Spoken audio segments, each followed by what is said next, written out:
Hello everyone and welcome to my new series, Real Life Military Loadouts in COD. Basically I do some research on different military units and the kits they use to complete their missions. And then I'll give the history of the unit as well as the history of the weapons that they use.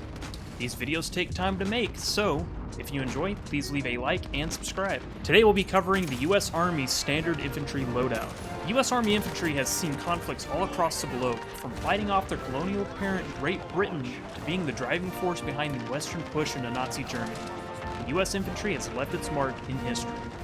Today's Standard Army Loadout includes the iconic M4A1 carbine, the M67 fragmentation grenade, and the M17 handgun.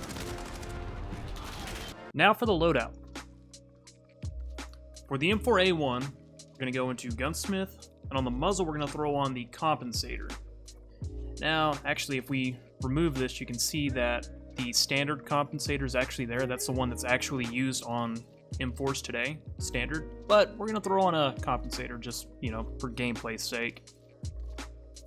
For the barrel, we're going to move on and add the FSS 14.5-inch tack light because M4s today have the 14.5-inch barrel. They're carbines, they're meant to be light. For the laser, we're going to use the tack laser. So in real life, it also has like an IR laser effect for use in night vision. And then under the optics, we are going to use the AIM-OP reflex sight. This is the closest thing I could find on here to the CCO, or close combat optic. For the underbarrel, so depending on whether if he's just a standard infantryman or if he's a grenadier, he'll have the option to add a vertical foregrip. So here we'll use the Ranger. Or they could always use the M203 40mm high explosive grenade launcher. Next up, for the M19, we're going to go straight to the trigger action and add the lightweight trigger for an increased fire rate. Under the ammunition, we're going to get the 21 round mags, which is still kind of standard issue. Perk, we're going to throw on FMJ for gameplay's sake. And for the barrel, we're going to throw on the XRKL Super because it has a threaded barrel. So a huge selling point with the new M19 over the M9 was the threaded barrel for tactical purposes such as adding a suppressor. For the perks, we're going to do double time, which is conditioning because, the Army is really big on making people run everywhere all the time. Restock, we'll just say we've got a great supply line, so we have plenty of frag grenades to yeet at the enemy. For perk 3, we're going to use Battle Harden, which is, it reduces the strength of enemy flash, stun, EMP, gas effects. I just thought, hey, gas mask, that is issued, that is standard issue in the US Army. For the lethal, we're going to grab the frag grenade for the M67 fragmentation grenade. And for the tactical, I'm actually going to grab the stem, and I know what you're thinking. The stem, that's futuristic, right? So I think of it as like a first aid kit or an IFAK within the military. Basically, an IFAK is an individual first aid kit, and it includes a tourniquet, chest seals, an Israeli bandage, and nasopharyngeal airways.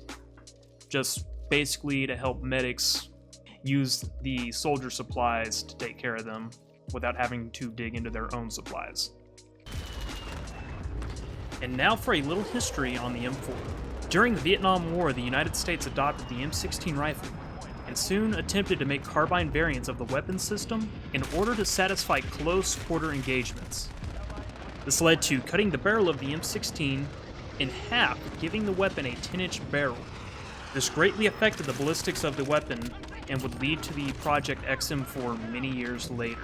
In the 1980s, the XM4 project began where the 10-inch barrel was lengthened to 14.5 inches and the M4 carbine was born. The M4A1 fires a 5.56mm cartridge. It has a rate of fire of 700 to 970 rounds per minute, a maximum effective range of 600 meters for an area target, and a maximum range of 500 meters for a point target. Overall, the M4A1 is a solid weapon system for urban engagements. During recent conflicts, the Army has fought in both urban and rural environments, leading to a renewed interest in a standard-length rifle for the longer engagements in rural areas. The standard loadout for an M4A1 can include either an ACOG or CCO with backup iron sights, and you can also see some soldiers opt for vertical foregrip. However, generally, they buy these with their own money. The recently adopted M17/18 sidearm replaced the M9. The M17 fires a 9mm cartridge and holds 17 and 20 round magazines. The 17 and 21 round magazines are the most commonly issued magazines for the weapon. The M17 has a max effective range of 50 meters. Currently issued to squad leaders and medics, the M17 is expected to see wider deployment among troops as compared to the M9.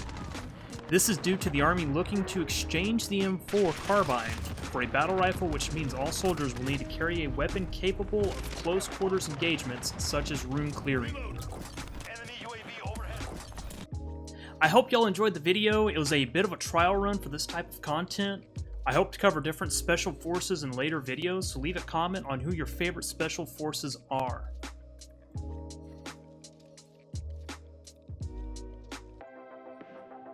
Once again, thanks for watching, guys. If you enjoyed, please leave a like, comment, and subscribe. Y'all have a wonderful day.